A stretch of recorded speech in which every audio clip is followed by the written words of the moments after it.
হিন্দু সম্প্রদায়ের যে ২৬ লাখ একর জমি সরকারের কাছে বেদখল অবস্থায় আছে অর্পিত সম্পত্তির নামে দেবোত্তর গাইবান্ধার পলাশবাড়িতে নির্মাণাধীন ভগবান শ্রী রামচন্দ্রের প্রতিমা নিয়ে বাংলাদেশের হিন্দু সম্প্রদায়ের মানুষজনের কথা একটাই ছিল যে এইখানে মূর্তি বা প্রতিমা নির্মাণ হইতে না দেওয়া আসলে দেশের হিন্দু বিদ্বেষী গোষ্ঠীর একটা বড় প্রপাগান্ডার ফসল।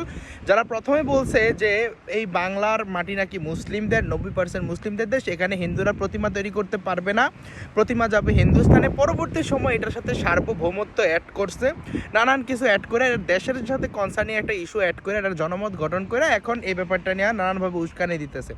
আমরা বলছি দেখেন, সবার আগে আমরাও বাংলাদেশের সার্বভৌমত্বের কোনো কনসার্ন থাকার প্রশ্নই না। একটা মূর্তি বা প্রতিমা কীভাবে একটা দেশের সার্বভৌমত্বের জন্য কনসার্নিং ইস্যু হইতে পারে? যেমন আপনি ইন্দোনেশিয়ায় দেখবেন কত বড় বড় ভগবান শ্রী রামচন্দ্রের প্রতিমা আছে, কানাডাতে আছে। বাংলাদেশের মানুষ টিকিট কাইটা মালয়েশিয়ায় যায় মুরগানের যে বড় অর্থাৎ কার্তিকের যে বড় প্রতিমা দেখতে। তো সেখানে একটা প্রতিমা দিয়া মানে দেশ দখল করা আসলে কোন ধরনের সামরিক স্ট্র্যাটেজি? মুসলিমরা এই দেশের নাগরিক, হিন্দুরাও এই দেশের নাগরিক। সেই ক্ষেত্রে ভগবান শ্রী রামচন্দ্রের ছবিতে জোতা নিক্ষেপ করা, সোশ্যাল মিডিয়াতে হিন্দু গণহত্যার উস্কানি দেওয়া, রাম প্রতিমা ভাঙ্গা দেওয়ার উস্কানি দেওয়া, এগুলোর বিরুদ্ধে আমাদের স্ট্যান্ড ছিল। কিন্তু দেখেন বর্তমানে যেই খেলাটা সবসময় খেলা থাকে, ইংরেজরা তো চলে গেছে কিন্তু ইংরেজদের যে ডিভাইড অ্যান্ড রুল পলিসি তো এখনও রয়ে গেছে।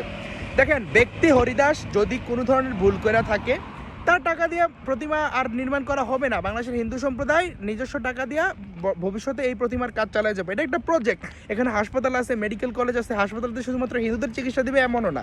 কেউ জানি না যে হরিদাস আর্থিক কেলেঙ্কারির সাথে জড়িত কিনা, কিন্তু এই যে বাংলাদেশ হিন্দু বৌদ্ধ খ্রিস্টান কল্যাণ পরিষদ, হিন্দু বৌদ্ধ খ্রিস্টান কল্যাণ ফর পূজা উদযাপন পরিষদ, তারা নাকি, যারা গাইবান্ধা জেলা শাখার আছে, আমি জানি না এটা কেন্দ্রীয়ভাবে কিনা, তারা নাকি সংবাদ সম্মেলন করে বলছে যে এই মন্দিরটাকে একটা ট্রাস্টের আন্ডারে দিতে, তাহলে টাকাগুলো নয়ছয় করা যাবে এবং হরিদাসের বিরুদ্ধে ব্যবস্থা নিতে। আরে ভাই, হরিদাস কি করছে? আপনারা কি জানেন হরিদাস কিছু করছে কিনা? হরিদাস কিছু করলে কি দেশের যে এজেন্সি আছে ওরা হরিদাসকে ধরতো না? এতই সোজা মনে করেন? সুতরাং এখানে এটা বোঝানোর কোনো ওয়ে নাই যে হরিদাস সাধারণ হিন্দুদের থেকে আলাদা, হরিদাস অন্য কেউ। এমন হবে না। চিন্ময় কৃষ্ণ দাসকে ঠিক এমনভাবে ফাঁসানো হয়েছে, এখানে হরিদাস হোক, চৈতালি হোক, চিন্ময় কৃষ্ণ দাস হোক, যতক্ষণ না তারা কোনো গিল্টি প্রুভেন হয় ততক্ষণ তারা কিন্তু নিরপরাধ, নিষ্পাপ। সুতরাং বাংলাদেশের সকল হিন্দু সম্প্রদায়ের মানুষজনের উচিত তাদের বিরুদ্ধে যে প্রোপাগান্ডা উস্কানো হইতেছে, তাদেরকে যে হত্যাযোগ্য করে তোলা হইতেছে, এগুলোকে ডিবাঙ্ক করা এবং দল মত বর্ণ নির্বিশেষে যেন হিন্দু সমাজের উন্নয়ন হয়, হিন্দু সমাজের একটা প্রজেক্ট হয়, সেদিকে খেয়াল রাখা। সংসদে এক নেতা হিন্দুদের ধন্যবাদ জানায় যে হিন্দু সম্প্রদায়ের মানুষ 47-এ ভোট দেওয়া বৃহত্তর 5টা জেলা, যে ফরিদপুর, বরিশাল, সিলেট, এগুলা মানে বাংলাদেশে তথা তৎকালীন পূর্ব বাংলা অন্তর্ভুক্তিতে সাহায্য করছে। বাংলাদেশের হিন্দু সম্প্রদায়ের যে 26 লাখ একর জমি সরকারের কাছে বেদখল অবস্থায় আছে অর্পিত সম্পত্তির নামে, দেবোত্তর সম্পত্তিগুলো দখল হয়ে আছে, দেবোত্তর যে প্রতিমাগুলো দখল হয়ে আছে, সেগুলো নিয়ে একদিকে কথা হয়। অন্যদিকে সমাবেশে নাইমেই তৌহিদি জনতা প্রথমে বলে এটা 90% মুসলিমের দেশ। তো আপনি 90% মুসলিমের দেশ, তো কি 10%-এর কি এটা দেশ না? তো বাকি 10% তার জায়গায় তার অর্থায়নে কীভাবে প্রতিমা নির্মাণ করবে সেটা তো আপনারা নির্ধারণ করে দিতে পারেন না। এটা তো মুসলমানের দেশ, মুসলমানের দেশে প্রতিমা কেন?